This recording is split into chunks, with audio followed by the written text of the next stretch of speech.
Belgian detective আর French client.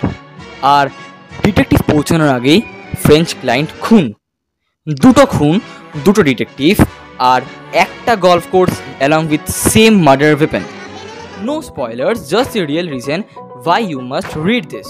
পল Renauld নামে এক ডাকসাইটে বড়লোক একদিন পয়রোকে চিঠি লিখে পাঠায় যে তার মৃত্যু হলে যেন পয়রো সেটা ইনভেস্টিগেশন করে।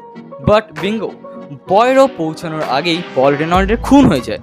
তার বডি পড়ে থাকে তারই ইনকমপ্লিট তৈরি হওয়া গল্ফ কোর্সে, আর স্ট্যাপ করা হয়ে থাকে একটা ওয়ার্ল্ড ওয়ার 2 এর সময়কার সিভিলিয়ান নাইফ দিয়ে, যেটা তার ছেলে জ্যাক রেনল্ডের ছিল।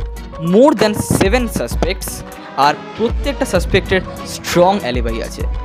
পয়রো আর একজন গিরট নামে ডিটেকটিভ মিলে এইটাকে কেসটা সলভ করছে, আর প্রত্যেকটা ক্যারেক্টারের একটা নিজস্ব লুকানো আইডেন্টিটি আছে, যেটা একদম গল্পের লাস্টে আমরা reveal pi. Along with that প্রত্যেকটা পেজ একটা প্লট টুইস্ট। আর গল্পটা নিয়ে তো কিছু বলছি না, গল্পটা তোমরা পড়ে দেখবে অবশ্যই। It's a truly mind bending story. বইটা কিন্তু kind of heavy read with a tinge of romance. বইটার নাম হচ্ছে the murder on the links by classy publishing. এটা খুব রিজনেবল প্রাইসে আমি পেয়েছি।